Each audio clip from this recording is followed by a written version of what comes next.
भामदेवी येथील शेतकरी धडकले तहसील कार्यालयावर। शेतकऱ्यांचा रस्ता खोदून बंद करणाऱ्या व्यक्तीवर कारवाईची मागणी।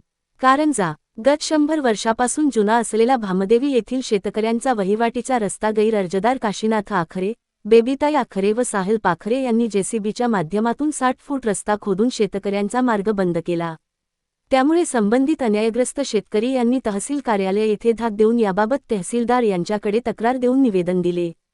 सदर निवेदनात संबंधितांनी जेसीबी नंबर MH37AH6840 गट नंबर 112 व गट नंबर 633 यामध्ये दोन्ही शेतातील 60 फूट रस्ता पूर्णपणे खोदून शेतकऱ्यांचेही मोठे नुकसान केले आहे व रस्ता बंद केल्याने शेतकऱ्यांना त्यांच्या शेतात जाण्याकरिता रस्ता ठेवला नाही। यापूर्वी सुद्धा 2-3 वेळा त्यांनी हा रस्ता बंद केला, त्यावेळेस तत्कालीन तहसीलदार मांजरे यांनी याची संपूर्ण चौकशी सुनावणी घेऊन शेतकऱ्यांचा रस्ता मोकळा करून दिला होता व संबंधित शेतकऱ्याला आदेशित केले होते की भविष्यात शेतकऱ्यांचा रस्ता बंद करू नये, अन्यथा कडक कारवाई करण्यात येईल।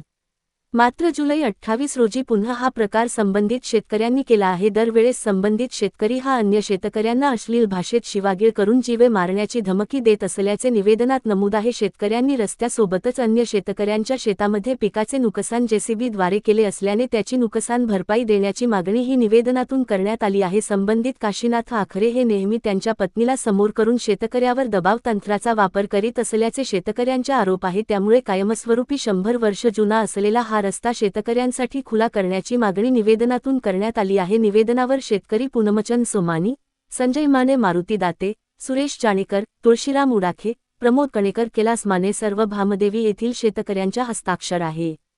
रस्ता अडविणाऱ्यावर गुन्हा दाखल करा। तहसीलदार रवी महाले यावेळी शेतकऱ्यांशी चर्चा करताना तहसीलदार रवी महाले यांनी स्पष्ट केले की शेतकऱ्यांच्या वहिवाटीचा मार्ग अडवण्याचा कुणालाही नैतिक अधिकार नाही। शासनाने यासाठी कडक कायदा केला आहे।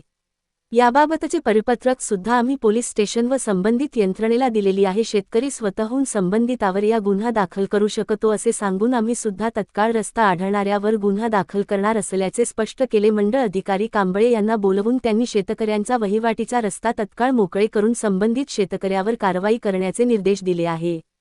आमदार सई डहाके यांनीही शेतकऱ्यांचा वहिवाटीचा रस्ता अडवणाऱ्यावर त्वरित कार्यवाही करण्याचे सांगितले आहे। आपण स्वतः तहसीलदार व ठाणेदार यांच्याशी भ्रमणदारीद्वारे संपर्क साधून शेतकऱ्यांच्या नुकसान करणाऱ्यावर रस्ता आढळणाऱ्यावर कायदेशीर कारवाई करण्याच्या सूचना देऊन असे त्यांनी महाराष्ट्र राज्य पत्रकार संघाचे प्रदेशाध्यक्ष निलेश सोमानी यांनी भेट घेतल्यानंतर स्पष्ट केले।